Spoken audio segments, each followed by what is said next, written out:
একদম একদম সরাসরি আমি দেবজিৎ সরকারের কাছে আছি। খুব খুব রেলিভেন্ট কিছু পয়েন্ট সুমন রায়চৌধুরী এবং শুভম ব্যানার্জি বললেন এবং এটা কাউন্টার করার প্রয়োজন রাজনৈতিকভাবে। দেবজিৎবাবু, আপনার 3 মিনিট সময় শুরু এখন। আমি ভারতীয় জনতা পার্টির প্রতিনিধি। আমি আগেই বলে রাখি, আমি ইটালিয়ান জনতা পার্টির প্রতিনিধি নই, আমি আরব কিংবা চীনের জনতা পার্টির প্রতিনিধি নই ভাই।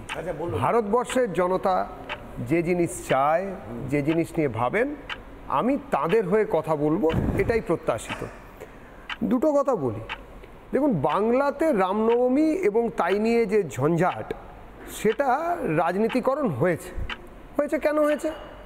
যারা লেফট লিবারেল বলে বলেন, কেননা আমাদের তো এই বাম মনোভাবাপন্ন একটা জনসাধারণ, যারা সামনে পেছনে লিবারেল টিবারেল বলেন বটে।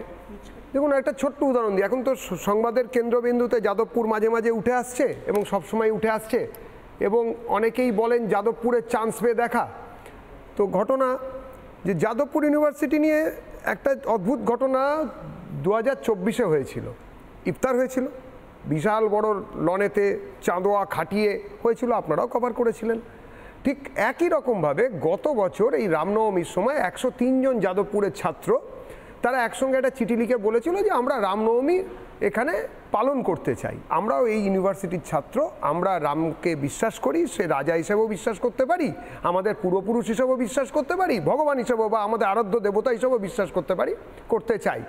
ইউনিভার্সিটি প্রথমে পারমিশন দিল।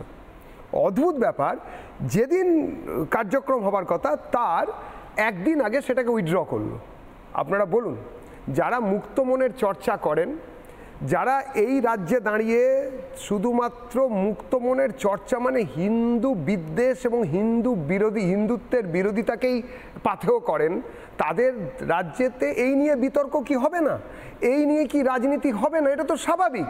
আজকে অত্যাচারিত হিন্দুর মনে, তার মনে সবসময় মনে হবে যে রামনবমী করতে বাধা দান যারা করছেন, যে করছেন বা যে দল করছেন, তার বিপক্ষে দাঁড়িয়ে একটা কিছু করা প্রয়োজন।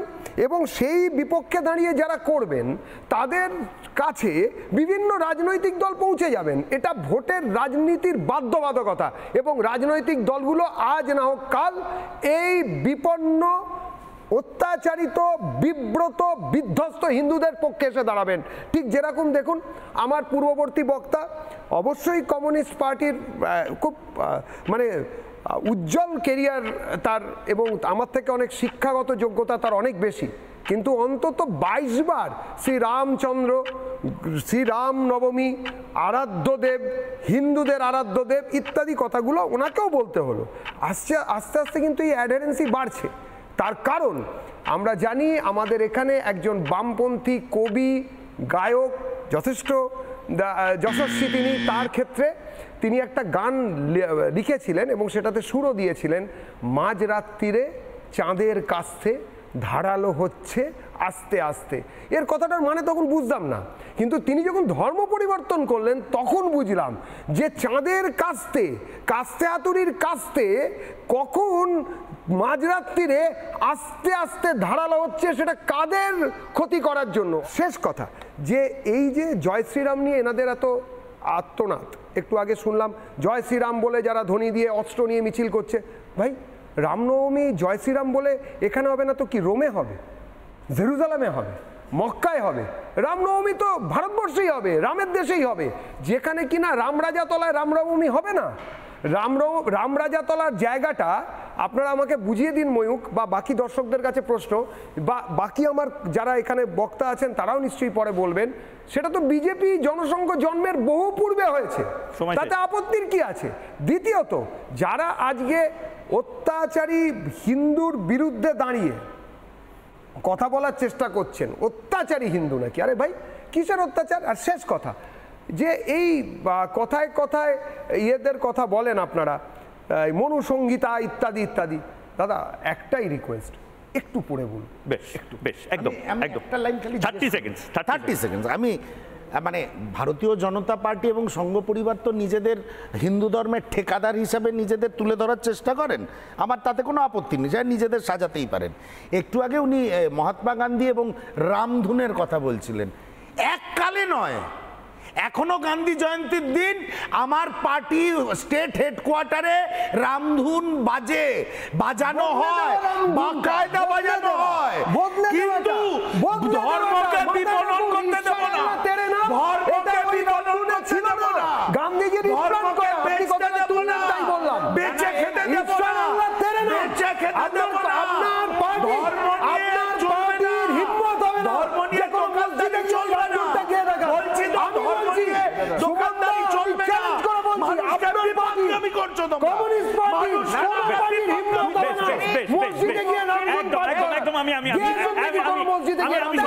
সবাইকে শান্ত করছি, একদম আমি সবাইকে শান্ত করছি। শুধু রঘুপতি রাঘব রাজারাম পতিত পাবন সীতারাম ঈশ্বর আল্লাহ তেরে নাম ছিল না, ওইটা একদম নির্দিষ্ট ভাবে ঈশ্বর সুন্দর বিগ্রহ মেঘ ঘনশ্যাম গঙ্গা তুলসী শালিগ্রাম এইটা ছিল, এবং এইটা বদলে দেওয়া হয়েছিল সেকুলারিজমের জন্য। দেখুন, আমি ডক্টর অরিন্দম বিশ্বাসের কাছে যাবো। ডক্টর অরিন্দম বিশ্বাস, আপনাদের কেন মনে হচ্ছে যে দুর্গা ঠাকুর বাঙালির, কালী ঠাকুর বাঙালির, রাম বাঙালির নয়, গণেশ দাদা বাঙালির নয়, আবার বজরংবলীও বাঙালির নয়? মানে আপনারা এখন নতুন করে আলাদা করে কি ওই চিত্রগুপ্তের মতন একটা খাতা নিয়ে বসেছেন? একটু যদি বলেন, 3 মিনিট সময়। আমাদের অবস্থান পরিষ্কার করতে এসেছি। আমি বিতর্কটা বেশ গরম হয়ে গেছে, কিন্তু একটা ঈশ্বরচন্দ্র গুপ্তর এত বঙ্গদেশে কত রঙ্গ ভরা, এই কথাটা বলে, কারণ রাম অবতার ছিলেন, এটা নিয়ে কোনো সন্দেহ নেই। ধর্মটা ব্যক্তিগত জায়গায়, সেটা নিয়ে কোনো সন্দেহ নেই, মানুষের সেই অধিকার আছে। আর বাঙালি আর রাম আলাদা সেটা কোনোদিন হতে পারে না। বাংলাতেও রামকে কিন্তু পুজো করা হয়, সেটা বিভিন্ন জায়গায়, সেটা নিয়ে কোনো অস্বীকার নেই, করছি না। জায়গাটা যে দুর্গা পুজো, কালী পুজো, সরস্বতী পুজো, লক্ষ্মী পুজো, এর যে পরিচিতি আছে, যেভাবে বাংলায় পালিত হয়, রামনবমী সেইভাবে কোনোদিনই হয়নি। উনি একটা কথা বললেন, মানসবাবু বললেন, ঠিক কথাই। 18 শতকে রাজা কৃষ্ণচন্দ্র নদিয়ায় তিনি পালন করেছিলেন, কিন্তু এইটাকে পপুলারাইজ করা সেটা সেভাবে হয়নি। রাম নবমীকে কেন্দ্র করে, রামকে নয়, বাঙালির সাথে রাম সেখানে কোনো বিষয় আসছে না। রাম অবতার, রাম ভগবান, সেটা সবাই মেনে নিয়েছে। কিন্তু যে জায়গাটা রামনবমীকে কেন্দ্র করে জোর করে আমি রামনবমী পালন করাবো, 1 কোটি মানুষকে আনাবো রাস্তায়, এইটা কিন্তু সমীচীন নয়।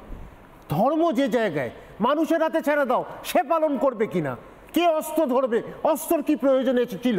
হাহাকার বন্ধ করতেই রামচন্দ্র অবতার এসেছিলেন, একটা হাহাকার হয়েছিল ওই সময়। সেইখানে আমি অশান্তির বার্তা, কোন ধর্ম বলে? কোনো ধর্মই অশান্তির বার্তা দেয় না।